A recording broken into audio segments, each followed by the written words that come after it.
무덥던 여름날 친정어머니와 당시 사관님 부부 그리고 딸과 아들이 바닷가로 놀러를 갔습니다. 해수욕장엔 휴가 온 사람들로 북적였습니다. 당시 3살밖에 안 된 아들은 북적이는 사람들 틈에서 물가에 발을 담그고 놀다가 그만 물에 빠져버렸습니다. 하지만 사람들이 워낙 많은지라 아이가 물에 빠져 허우적대는데도 아무도 보질 못했습니다. 그렇게 생사를 오고 가는 찰나였습니다. 그때 5살밖에 안 된 딸이 동생이 허우적대는 모습을 보았습니다. 아이는 목이 터져라 동생을 불렀습니다. 예성아, 예성아. 5살 딸아이의 소리를 듣고 남사관님이 아들을 건져내어 겨우 목숨을 구할 수 있었습니다. 저는 그 사실을 모르고 있었습니다. 저희 부부가 너무 놀라고 화를 낼까봐 아무도 저희에게 이야기를 하지 않았던 겁니다. 그 다음 해에 저희는 사관학교에 들어갔습니다. 그곳에 있던 중 언니에게 전화를 받게 되었습니다. 그리고 아들에게 있었던 일을 듣게 되었습니다. 저는 그날 주님 앞에 나아가 아들을 살려주셔서 감사하다는 고백을 하며 정말 많이 울었습니다.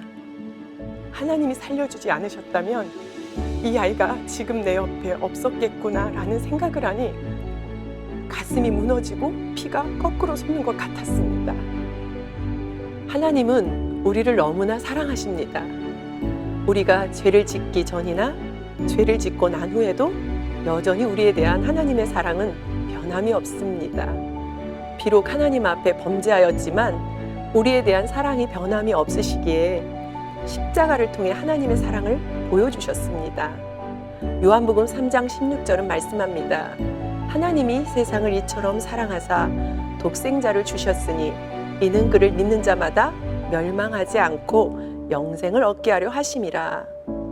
인간이 죄를 짓기 전에는 주님과의 교제는 아무런 문제가 없었습니다. 하지만 죄를 짓고 난 뒤 주님과 우리 사이에 문제가 생겼습니다. 죄로 인해 하나님과의 담이 생겼습니다. 주님과 교통할 수 없게 되었습니다. 하나님은 우리를 너무 사랑하시기에 슬퍼하셨습니다. 사람과 다시 사랑으로 교제하기 위해 하나님은 독생자 예수 그리스도를 우리에게 주셨습니다.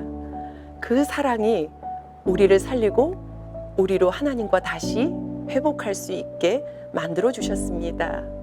하나님의 사랑은 하늘을 두루마리 삼고 바다를 먹물 삼아도 다 표현할 수가 없을 만큼 큽니다. 하나님은 자기의 사랑을 예수 그리스도를 우리에게 주심으로 확증해 주셨습니다. 우리는 자신의 목숨까지 아끼지 않고 내어주신 하나님의 사랑을 입은 자들입니다. 그렇다면 이 큰 사랑을 받은 우리는 어떻게 살아야 할까요? 먼저는 하나님의 사랑을 날마다 받아 누려야 합니다. 그러기 위해서는 말씀과 기도의 자리로 나아가야 합니다. 살아계신 하나님의 사랑을 온 영으로 깨달아야 합니다.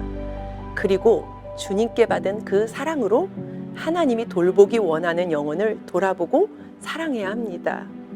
사랑을 받아본 사람이 사랑을 할 줄도 압니다.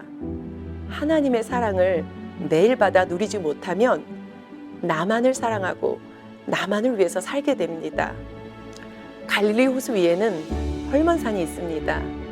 이 산에서 눈 녹은 맑은 물이 흘러와서 해발 약 2m 되는 곳에 모입니다.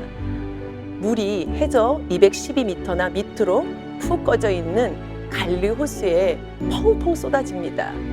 무려 200m가 넘는 낙차 때문에 밑으로 흐르는 이 물의 속도는 굉장합니다.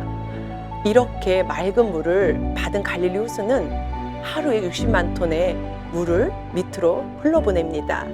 하나님의 사랑을 입은 자는 주님의 사랑을 날마다 맛보아 그 사랑을 다른 영혼에게 충만히 흘러보내야 합니다. 그럴 때 하나님의 사랑이 우리를 통해 성취되어집니다. 하나님의 사랑을 받은 자가 받기만 하고 흘러보내지 않으면 생명력을 잃어버리게 됩니다. 예배를 드리고 말씀을 듣고 기도를 하며 하나님의 사랑을 충만히 받지만 다른 지체에게 흘러보내지 않으면 쓴뿌리가 납니다. 주님께 받은 사랑과 은혜를 흘러보내지 않고 자신의 것만으로 붙잡고 있을 때 그 옆은 사막이 되고 광야가 되어버립니다. 우리는 하나님의 그 크신 사랑을 입은 사람들입니다. 예수님의 십자가의 은혜를 나만이 가지고 있는 게 아니라 주님의 사랑을 보이는 사람들에게 끊임없이 흘려보내기를 바랍니다. 하나님의 큰 사랑에 감사하며 나누는 저와 여러분 되시기를 소망합니다.